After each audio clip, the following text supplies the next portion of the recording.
Camille Froment a accouché hier d'une petite fille. Elle se confie aujourd'hui sur son accouchement difficile et compliqué.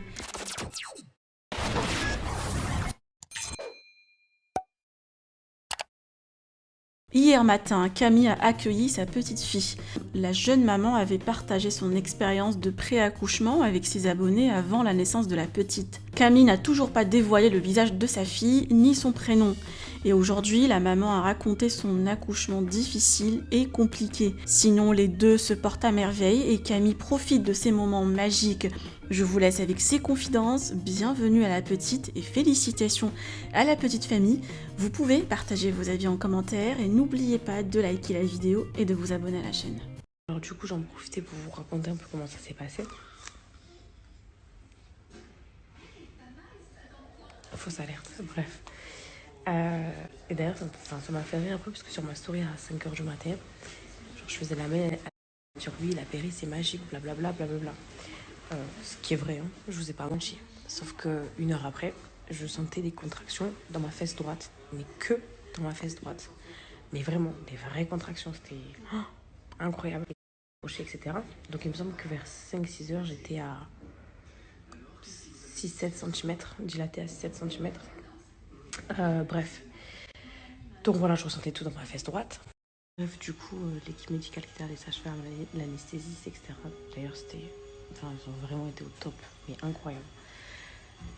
Bref, à chaque fois, essayer de me surdoser la péri, de faire pour que ça passait pas.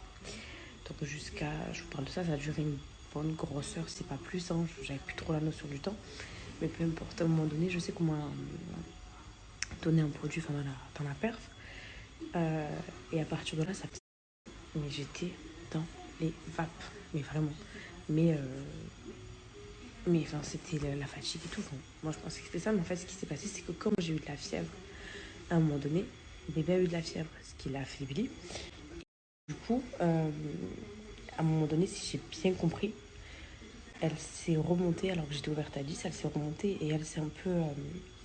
Elle a un peu changé de position. Et c'est ce qui l'a affaibli. C'est-à-dire que son cœur, à un moment donné, il battait beaucoup. C'est-à-dire que son cœur, ouais, il battait toujours, mais beaucoup, beaucoup moins. Et donc, à partir de ce moment-là, de ce que je me souviens, on m'a mis donc, le masque à oxygène, puis tout le monde, c'est-à-dire l'anesthésiste, la sage-femme, le gynécologue arrivé d'un coup. Et j'entends les spatules, pas les spatules. Je me suis mis à pleurer. Franchement, je me suis mis à pleurer parce que j'ai compris qu'il y avait un problème. Je demandais pas quoi parce que j'étais, je dis, très très affaiblie. Donc bref, à partir de là, on me met ça y est, en position pour accoucher. Et je me souviens d'ailleurs qu'on m'a dit, allez-y, madame. C'est à quoi j'ai répondu, mais comment on fait, je sais pas. Bref, au final, c'est instinctivement que je l'ai fait. Ça s'est très vite passé. Si je dis pas de bêtises, peut-être qu'en un quart d'heure, j'ai dû accoucher. Si c'est pas. Bref, je crois qu'en 15 minutes, plus ou moins à quelques minutes près, je crois que c'était. Enfin, ça y est, j'avais accouché.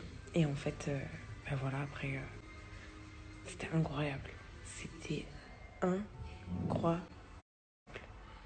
Mais j'ai pas réalisé de suite parce que, ben, comme elle avait de la fièvre, etc., on me l'a pas directement posé, on l'a directement pris euh, sur un truc à part. Je me souviens plus trop, je vous dis la vérité, mais ce sentiment, il est indescriptible. C'est, c'est magique. Franchement, c'est magique. C'est que du bonheur. C'est beaucoup de fatigue, mais franchement, ça en vaut grave la peine. C'est waouh, waouh, waouh, waouh. Et quand j'ai entendu crier pour la première fois, c'était. Ouais, c'était ouf. Franchement, c'est. J'arrive même pas à réaliser encore, je vous dis la vérité, c'est. Voilà, c'est un truc de ouf. Vraiment, vraiment. Je vais vous dire quelque chose. Je vous avais parlé de l'épisiotomie. Vous vous rappelez quand j'étais chez Julie. Et je sais pas si je vous l'ai dit, mais en tout cas, si je l'ai pas dit, je le dis. Et puis si je l'ai dit, c'est pas grave. Donc, j'ai pas eu de déchirure, ni externe ni interne. Juste, j'ai eu l'épisiotomie puisque il y avait des spatules. Donc, puis quand bébé était remonté, il fallait forcément aller un petit peu la chercher. Alors, en soi, je vous dis la vérité, à part le fait que ça soit gênant, endroits-là, c'est gênant, quoi. C'est embêtant, ça fait un petit peu mal. Mais vraiment, c'est que des petits picotements, c'est pas du tout insupportable. Ça vient du tout une épisiotomie. Franchement, je vous dis la vérité, j'en ai tellement entendu des pas mûrs.